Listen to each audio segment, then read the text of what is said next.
us from receiving the liberation that's meant for us. It's in understanding and realizing that your life will change only when you allow your mind to change. If I want to grow and go to the next level, then my mind must grow and go to the next level. If I want to strive and stand on a high ground, then my mind must stand and strive on a higher ground. I believe Apostle Paul said it this way, that when I was a child, I spoke, thought, and acted as a child. But when I became a man, guess what? I put away childish things. In other words, Paul is saying that there was a time for me to act childish, but as my body grows, my mind ought to grow also. But as long as my mind stays in the place that my body has left, I will never enjoy and appreciate the place where I'm currently standing. This is why being liberated mentally holds so much weight, because it's the liberation of my mind that will ultimately set the oppressed person free. It's an understanding that as long as the oppressor has the oppressed, there will never be a time of oppression to end.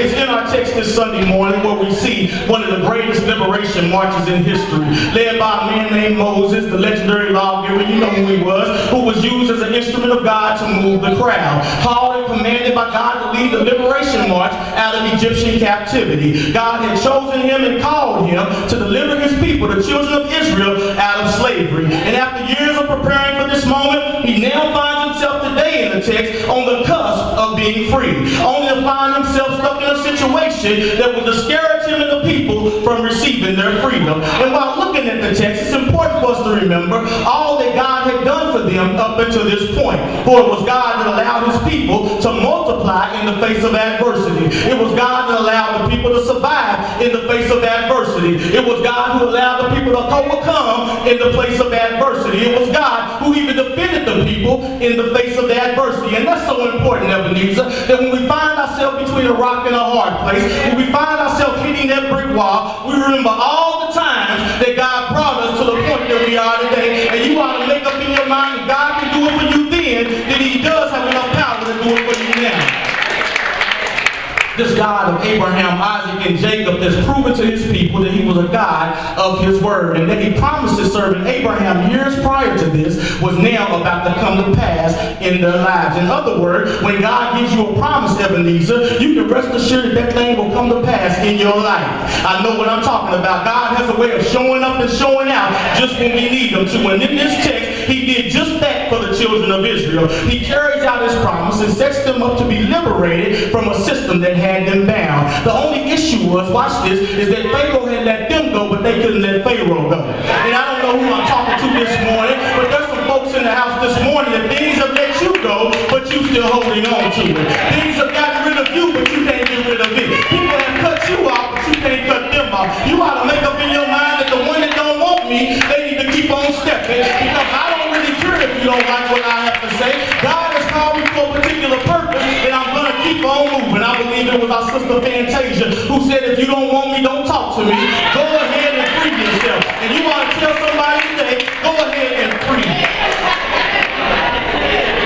yourself. After the 10 plagues in chapter 7 through 12 that would ultimately bring about the death of all the firstborn male children in Egypt, Pharaoh finally decides to let the people go. It was this decision that allowed God's people to be released from years of bondage. And it put them on a path that would take them to a place that one day they could call their own. So here we have over 2 million people, watch this, that have now found themselves in a desert place. And I don't know about any of you in this house this morning, but I'm wondering to myself, Ebenezer, how many of us have ever found ourselves in a desert place? A place where you find yourself dry, a place where you find yourself deprived, a place where you find yourself discouraged and distressed, not knowing what your next move is going to be, just drained and disgusted by all the drama, sick and tired of being sick and tired, stuck between a rock and a hard place, not knowing which way you're going to go, betwixt in between two situations, too far into it to be out of it, and too far out of it to be into it, just torn between the two. Has anybody ever been in a desert place, not knowing how God's going to work it out? God said he's going to do one thing, the enemy says he's going to do this thing, just don't know how God's going to make a way out of no way. These people were stuck between dehumanization and liberation, and they find themselves wondering, would it have been better for me to live in slavery comfortably than to try to be free and be uncomfortable? And I got to say this, that sometimes freedom will be uncomfortable.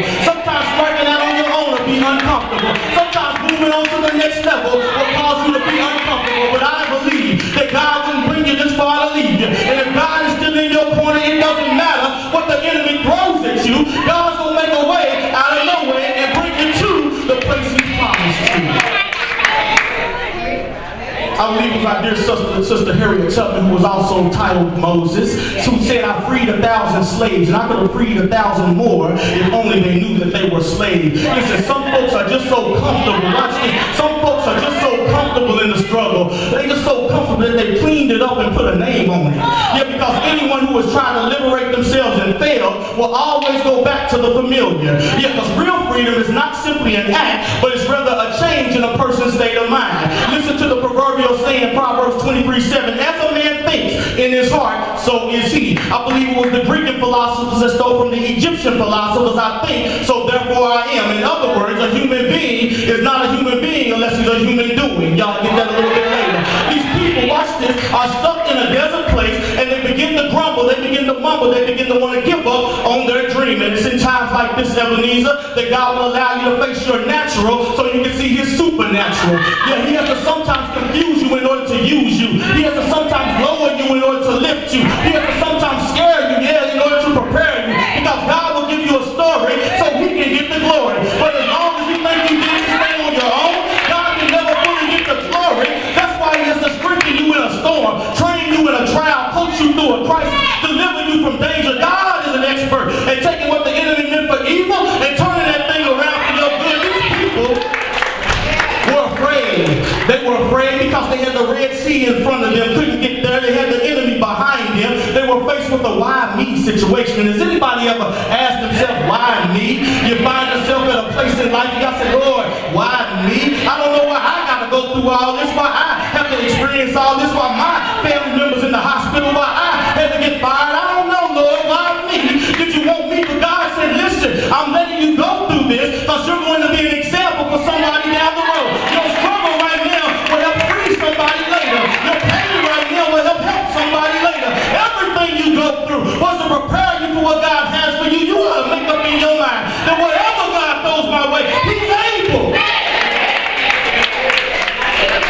They've been in bondage for 400 years and were used to living in an enslaved state of mind. They were standing in the midst of freedom while living in the midst of slavery. And can I stop here and parenthetically state that many of us are standing in the midst of freedom, but we're living in the midst of slavery. Yeah, standing in the midst of freedom, but living in the midst of slavery. Walking around with a new day, living around what happened yesterday. Walking around with a new phone number, trying to program an old number. Buying clean clothes so you can put over a dirty body. We cannot fully embrace and enjoy new territory as long as we stay stuck on old territory.